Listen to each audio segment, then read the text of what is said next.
ಅಮೆರಿಕವನ್ನು ಪಂಚ ಸರೋವರಗಳ ನಾಡು ಎಂದು ಕರೆಯುತ್ತಾರೆ. ಸಿಹಿ ನೀರಿನ ಸರೋವರಗಳೆಂದರೆ ಸುಪೀರಿಯರ್, ಮಿಚಿಗನ್, ಹ್ಯೂರಾನ್, ಐರಿ, ಒಂಟಾರಿಯೋ. ಇವು ಅಮೆರಿಕ ಹಾಗೂ ಕೆನಡಾ ದೇಶಗಳ ಗಡಿ ಭಾಗದಲ್ಲಿ ಕಂಡುಬರುತ್ತವೆ. ಎರಡನೆಯದಾಗಿ ಡಿಯಾಗೋ ಗಾರ್ಷಿಯಾ ಎಂಬ ದ್ವೀಪವು ಹಿಂದೂ ಮಹಾಸಾಗರದಲ್ಲಿ ಕಂಡುಬರುತ್ತದೆ.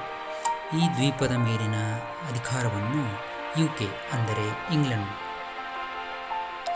ದೇಶವು ಮಾರಿಷಸ್ ದೇಶಕ್ಕೆ ವರ್ಗಾಯಿಸಿದೆ.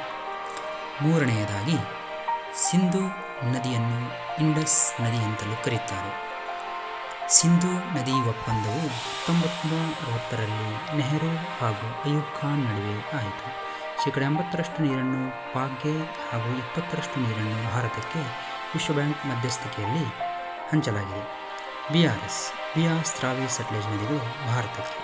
ಸಿಜೆಆರ್, ಜನಾಬ್, ಝೇಲಂ, ಇಂಡಸ್ ಅಂದರೆ ಸಿಂಧು ನದಿಗಳು ಪಾಕಿಸ್ತಾನಕ್ಕೆ ಸೇರಿರುತ್ತವೆ. ಇದು ಸಿಂಧೂ ನದಿ ಒಪ್ಪಂದ 1960ರಲ್ಲಿ ಆಗಿದೆ.